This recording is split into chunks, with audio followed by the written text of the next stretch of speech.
Hi, my name's Rob Ryder, speaking out of Cornwall, and this is again another video on the book Debt Slavery, The Economics of a Banking Mafia, Edition 2.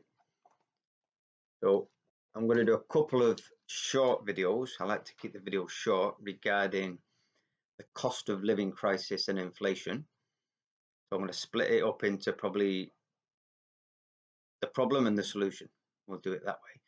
So there's a lot of stuff I'm going to touch on that I've done in previous videos, so I don't really want to repeat myself.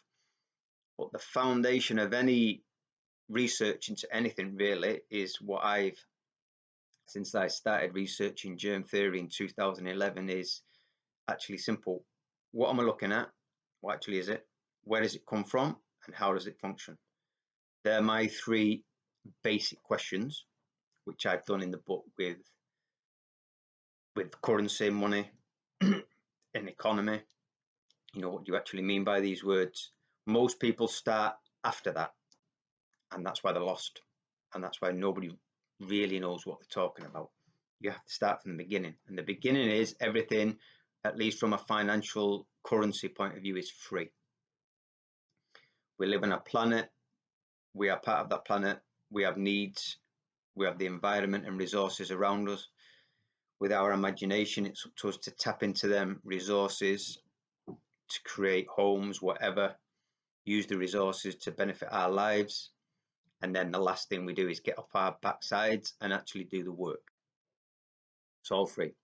Just takes a little bit of imagination and a little bit of work. That's it. So we have the idea of money, could be anything to exchange, because now we start to want to store our energy in the form of money, and we make exchanges. We don't want to give it freely anymore, so we do bartering, should we say. Although I'm not saying bartering was the original form of exchange. I think we've always been under a debt slavery system. But I'm trying to build up the picture. And then we have currency, which is a token, basically, represents an amount of productive energies when bartering isn't there. It's just a token. And again, I'm not going to go into it again, but it's irrelevant what it's made out of. Paper's fine. Because the true wealth is us, the resources, our imagination, and what we do with it. That's what wealth is. That's what value is. Nothing to do with gold or silver. So now we have, how have we got into this absolute mess where everybody's in debt, which I've got into in another video. But now we've got an enormous cost of living crisis and mass inflation that's just continuing. You know, the so-called experts at the Bank of England, only job really is to keep inflation at 2%, and they're not even capable of doing that anywhere near, because they don't want to, and there's no repercussions for that. No repercussions for that. Any other job, they'd be sacked out of the job. You know, that's what you need to do, keep it 2%. They're not capable. And again, how they measure inflation, well, some things are not just going up 7-8%, some things have gone up 100%. Depends what you're measuring. So there is no cost of living crisis that hasn't been organized. So it's very, very simple. This is why I always say as well, the wealth isn't in the money, it's in the production. The money should come into circulation to back up and facilitate the production and the exchanges of productive energies. That's it. It's the production that should be the controlling mechanism, not the currency. We've been in this inverted world where the currency now controls production. It's a sleight of hand. Nobody can see it because nobody goes back to the beginning that everything's free.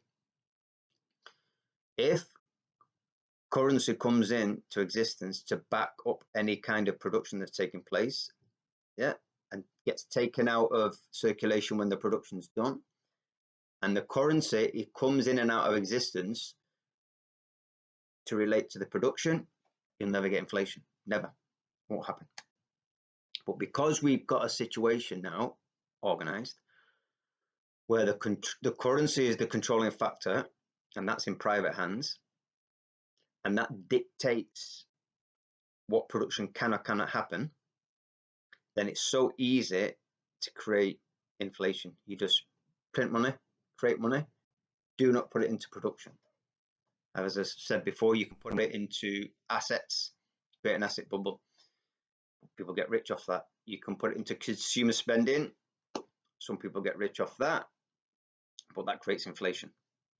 If currency comes in for production, you get a stable economy for everyone. Everyone can plan ahead for their lives and we're all fine. But it's not meant to be that way. So this is the nature of the problem. The next video will be the simple solution. So the central bank, it's irrelevant who owns it, whether it's in private hands or state hands. We have this big argument that the Rothschilds own all the central banks. Difficult to prove that. The Fed, we know, is in private hands. The Bank of England, we're told, is in state hands. It's irrelevant. The argument is irrelevant because it's what the bank is doing that's important. It's irrelevant who owns it. What is the function of the bank? And the function of the bank, the central bank, is to enslave the nation into debt by selling bonds or buying bonds from other countries, set interest rates, which we know shouldn't be having interest anyway, and dictate what the banks can do. So they have huge power and they can create booms, bust, inflation, deflation at will. So again, inflation is simple. We have more new currency created that isn't going into production. So you get inflation. That's just simply how it works. Now, the Bank of England's solution to that is to raise interest rates. Now, they're not telling you directly why they're doing that, but because they don't, even though it's on their website, they don't want to directly tell you that when you get a loan from a bank, they're creating new currency. They don't want to tell you that, but even though it's there on the website. So if they're increasing the interest rates, then in their mind, they're decreasing the amount of credit because it's becoming more expensive.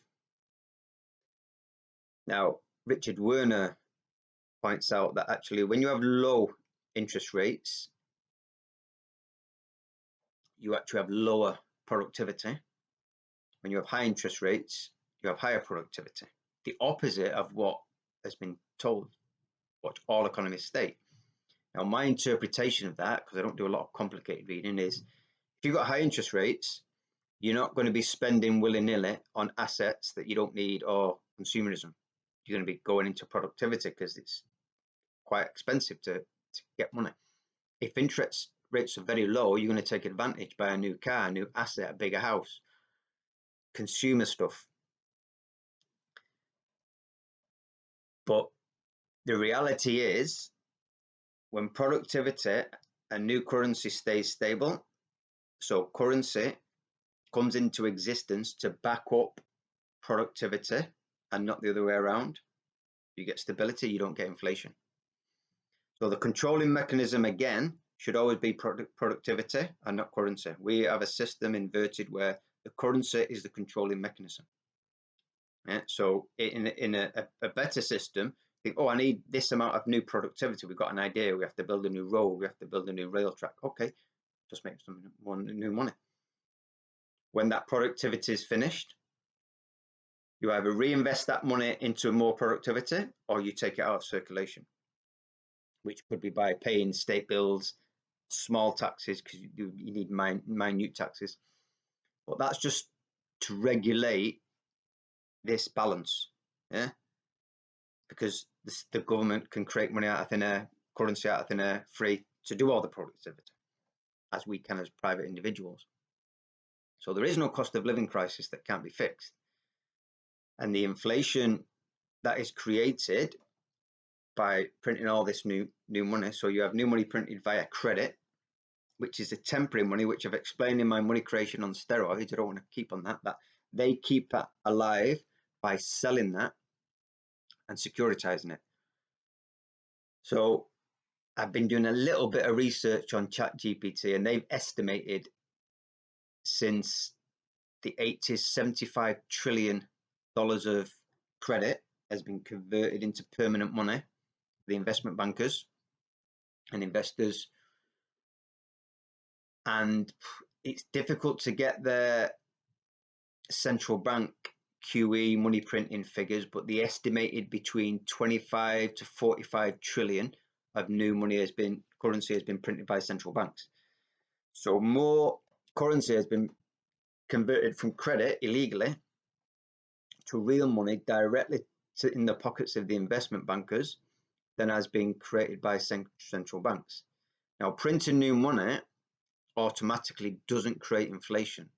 This is what a lot of people don't understand. Printing money doesn't create inflation. It's when it's where the money goes. So the central bank just printing money doesn't create inflation. It's what is going to happen with that money. It goes into production, that's fine. So a lot of people, virtually all, in fact, I think every single economist, because nobody's talking about what I'm talking about, is saying the mass central bank money printing over the last few decades, mainly since, early 2000s, 2008 crash maybe, is causing this mass inflation. Actually, the bigger inflationary cause is $75 trillion worth of credit that has been converted into cash, real money, should we say, permanent money, temporary money converted into permanent money for the investment bankers. What are they going to do? Well, they're going to buy up assets. This is why we're seeing asset price rises. This is why we're seeing one of the most thriving economies is luxury items, because they're going to consume their Rolex watches and their private watches. They're the parts of the economy that are thriving. While everybody at the bottom, it's not going into the real economy. So this massive amount of money that's newly currency, again, I'll stick to that currency that's been created, that's going to asset stripping the world, luxury items for the elite, and neglecting the economy is causing inflation. We pay as the worker, they don't. Why? Because the increase in prices of the cost of living doesn't affect them, because the currency that's creating the increase in prices and inflation, they're getting. So it doesn't matter to them, see, if their cafe latte one day costs $3.50 and the next day costs $5. It doesn't matter if they go out for a beer one day and it costs $4.50, the next day it's £6. It doesn't matter to them. They're getting all the extra money. This is organized, structured. Nobody can see it's happening. My research on ChatGPT says that really only Richard Werner has spoken about this, but I don't think he's seen the bigger significance, which I'm putting out there, which is this is money printing fraud. He's kind of talked about that process, but he's mentioned it, but I haven't seen the video of it yet. I'm trying to get a video of his that he mentions that, but nobody's talking about this. Where's this inflation coming from? Everyone's talking about central bank money printing, when actually it's 60, 70, maybe 80% more of this new currency is coming into existence via the converting of credit into permanent money, and it's happened by the billions every year. So there's your inflation, there's your cost of living crisis. Gary's Economics ain't going to tell you this. Another Muppet put out there to give people false hopes. Tax the rich, great popularist message, but utter nonsense. We shouldn't be taxed anyway.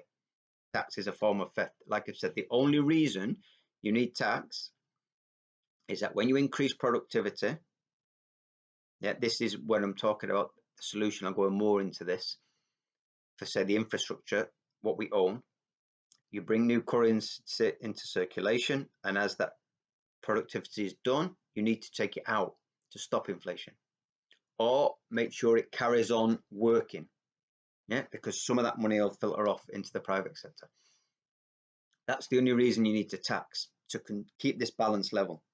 And that would be a small tax, because like I say, you could reinvest some of that money anyway. So this nonsense of tax the rich, that'll sort it out. Utter nonsense, but I think he knows what he's doing. It's a very psychological working class guy made it rich in the city type of thing. Yeah, it's very psychological. He's one of the guys, one of the boys talking nonsense.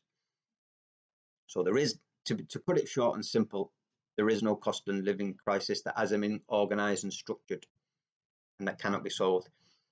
Now, most people I talk to about this nod their head, yeah, and they, oh, you see the football game last night? Not interested.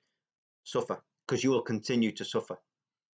You know, if you're passing over all authority to these criminals and you're just getting poorer and poorer and working harder and harder, and you're not even willing to look into it or even challenge it. I've challenged it with both my last two MPs. They're not interested, but you know, challenging on my own isn't going to do much, is it? It needs a lot of people to actually take an interest in their own life, and instead of complaining about the cost of living, actually looking into what it is. It's not complicated, as I've stated. I'm not just trying to sell the book. I've broken down my book here for free. It's not complicated. And get off your backside, stop complaining about it, and do something about it. I have no interest in listening to people complaining about the cost of living unless they're going to do something about it. So there is no cost of living crisis that can't be solved. And in the next video, I'll probably do the solution. But at the moment, it's very, very simple. Productivity, currency in circulation, stays in balance, no inflation. New currency comes into circulation that doesn't go into productivity, you get inflation. Simple as